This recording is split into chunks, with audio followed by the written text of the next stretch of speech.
Good evening and welcome to Tucker Carlson Tonight. How do you know if you're living in a free society? Here's a quick test. Are you allowed to say obviously true things in public, or are you forced to lie? As George Orwell put it in 1984, freedom is the freedom to say that 2 + 2 make 4. If that is granted, all else follows. But what if that freedom isn't granted? What if you're required to repeat things you know aren't true? What if everyone who hears you knows perfectly well that you're lying, but can't say so out loud? What if everyone is required instead to nod along in mock sincerity as if it's all completely real?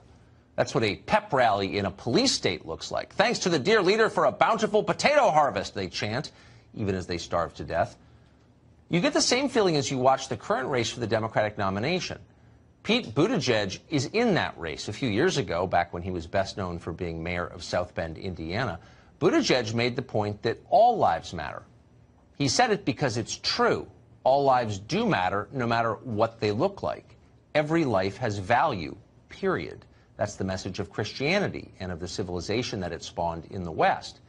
But in the modern Democratic Party, that can no longer be acknowledged. So Buttigieg apologized for his wrongthink. In 2015, you said that all lives matter when you spoke about 2 police controversies that were happening in South Bend. Was that a mistake? What I did not understand at that time was that that phrase, just early into mid, especially 2015, was coming to be viewed as a sort of counter slogan to Black Lives Matter. And so this statement that seems very anodyne and something that's kind of nobody could be against actually wound up being used to devalue what the Black Lives Matter movement was telling us. Since learning about how that phrase was being used to push back on that activism, I stopped using it in that context. I'm sorry I said all lives matter. I won't say that again. Going forward, only some lives will matter, whatever lives the party deems meaningful. I am penitent, and I stand corrected. The crowd nodded gravely. We are pleased to see your turn of heart, comrade. Well, at least Buttigieg managed to preserve some dignity as he went through the motions of his ritual apology. Beto O'Rourke, who is 46 years old and still skateboards, has no dignity. When asked about a harmless joke he once told about his wife staying home to raise the kids, O'Rourke fell apart completely. He groveled and whimpered and abased himself. He even expanded the self-criticism and apologized for how he was born. Constructive criticism. It has already made me a better candidate. Not only will I not say that again, but I'll be much more thoughtful going forward in the way that I talk about our marriage, and also the way in which I acknowledge the truth of the criticism that I have enjoyed white privilege. Absolutely. Undeniable. This is what Maoist tribunals look like during the Cultural Revolution.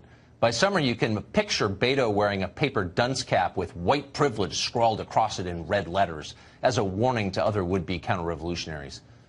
Pretty much everyone running for president as a Democrat this year has had to face inquisitions like this. They write their confessions of guilt, bowing before their accusers on social media and begging for forgiveness. Kirsten Gillibrand read her confession on live television. Years ago, when she was running for a different office, Gillibrand once expressed sympathy for the idea of a border. Looking back, she is deeply ashamed. She can hardly believe she ever thought something so immoral. You essentially said that you were embarrassed about your previous position on immigration. Tell me about that.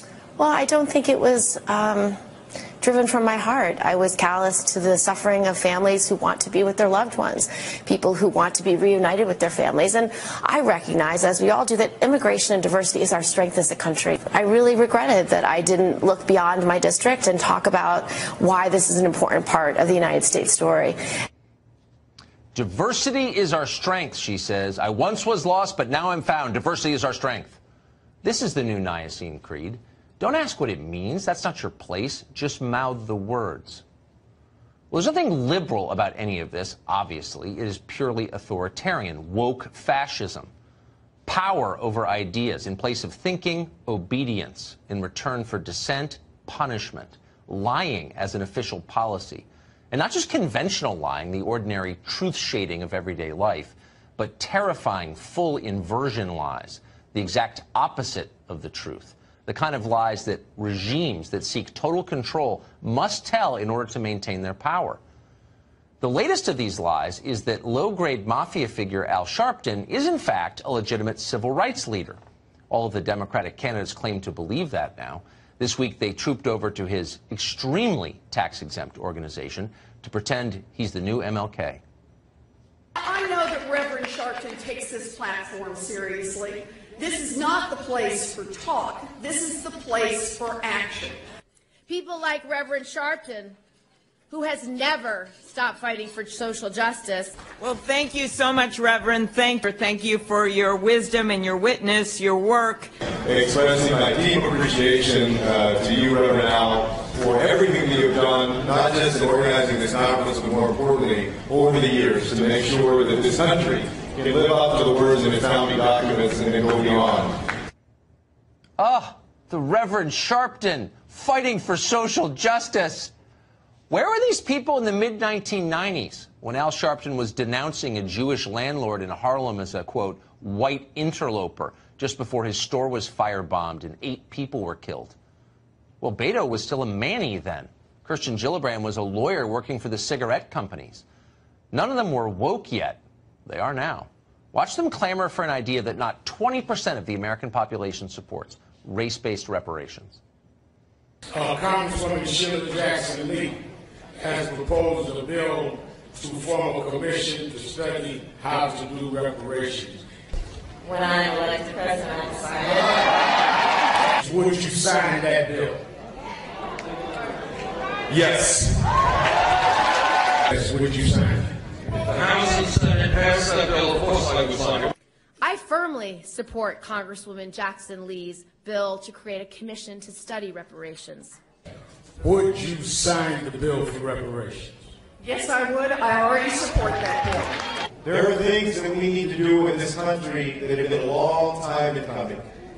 One of those is to move forward with reparations. Well, it's like an altar call. In fact, it is an altar call, the modern version. But the bigger question isn't, will we get reparations in this country? The real question is, do you want to live in a place where people like the ones you just saw on the screen have more political power, where humor and dissent are criminal acts, where lying is the currency of public life, where authorities whose names you don't know can destroy you for thinking the wrong things? You're familiar with that world. You've seen it before. It's called Twitter. Imagine if it had control of the U.S. military. Here now, Trey Gowdy, former House Oversight Committee chairman and Fox News contributor. Good to have you in New York. Yes, Mr. Gowdy, thank you very much for being here. So, you know, your reaction to the missing of this deadline, and Jerry Nadler also has said, the chairman has said that they're asking him to break his constitutional obligation. And before you answer, I want to sneak in that sound. Let's watch that. We need these materials to fulfill our constitutional obligations. Period. Our chief constitutional obligation is to hold the president accountable, especially in an instance where the Department of Justice says it cannot hold the president accountable. Those judgments must be made by Congress, not by a political appointee, the Attorney General. What do you think about that? I think he's right in this limited regard. It is Congress's responsibility to investigate malfeasance by the president. So, Nadler, go right ahead. Mueller interviewed 500 witnesses. Jerry, go ahead and start. But the executive branch does not have to produce its work product so Congress can then use it against the executive branch. This subpoena deadline, I'll be surprised if Barr ever produces everything. And they can go to court, but they will lose in court. What you saw today is for public consumption. It's a communications war. It's not a constitutional war. That's clear. The executive branch does not have to comply with arbitrary deadlines set by a co-equal branch. All right. So tonight, one of the big questions has been whether or not the letter that we saw from Attorney General Barr accurately represented the principal conclusions in the Mueller report. And I think that, you know, most of us have assumed, since we know that we've heard that Mr. Mueller has been kind of integral in that process, as had Rod Rosenstein, the Attorney General, Deputy Attorney General. But there's a piece out tonight that just crossed moments ago on the New York Times, which says that some of the investigators on the team, on Mueller's team, feel that the portrayal of the president is more positive than they felt in terms of the findings from all of their work over the past couple of years. What do you make of that? Not at all surprising. You have 40 agents and almost 20 lawyers. I'd be shocked if they all were of unanimous opinion. Remember, with the Clinton email, Jim Baker disagreed with Jim Comey. He believed up until the very end that they had a case that was prosecutable. So I'm not at all surprised by that. The only thing that matters is whether or not you had sufficient probable cause to criminally charge someone. Whether you had some bad acts, some misbehavior. The good thing about the criminal justice system is we have standards. It's beyond a reasonable doubt to get a conviction, but it's probable cause to charge someone. And if you don't have probable cause, how close you came to it is irrelevant. All right. So full transparency, you feel that if those arguing in favor of full transparency really mean that, they are also going to want to produce a whole lot of other documents that explain another part of this story. Well, those arguing in favor of full transparency will not be satisfied with the Mueller report. They will want to see the transcripts from the grand jury interviews. They'll want to see the underlying data. I mean, this same game that's being played now, which is we don't believe Barr's summary, they're going to say we don't believe Mueller's report. We want to read these witness interviews for ourselves. So you're then in a position of relitigating the Department of Justice's decision not to charge someone. And if we open that door, if we begin to go down the path where you can investigate but there's not enough evidence to charge, and then be required to turn over all the incriminating evidence you found, then I don't know why we have any evidentiary standards Plus, left. I mean, the process just goes around and around, because the process is that Congress has the right to investigate, to look into it, but they can't charge anyone. What they can do is sort of make a recommendation to charge, and then it would go back to the DOJ, who's already handled it and handed it off to a special counsel for 2 years, correct? Or they can impeach. Or they can impeach. And if Adam Schiff is really concerned about collusion, the collusion that he hasn't been able to identify for the last 2 years, then he can have his own. I mean, Congress has a lot of power. Bring in the same 500 witnesses that Mueller interviewed, but don't take somebody else's work and then second guess it, micromanage it, and pick and choose parts of it you like and don't like to try to use it for political purposes. Hey, Congress, you're a co-equal branch. Go do your own investigation. All right, before I let you go, I got to ask you one question about a story that we did last night with regard to the security breach at Mar-a-Lago. Does it concern you that the president's other home is also, you know, a public place where people come and go? I mean, that's got to be a nightmare for the Secret Service, I would imagine. I'm sure it is. I was there 2 weeks ago. In the interest of full disclosure, I'm a huge fan of law enforcement. I thought they did a phenomenal job. It's really hard when you have a president who likes to interact with people to keep him safe.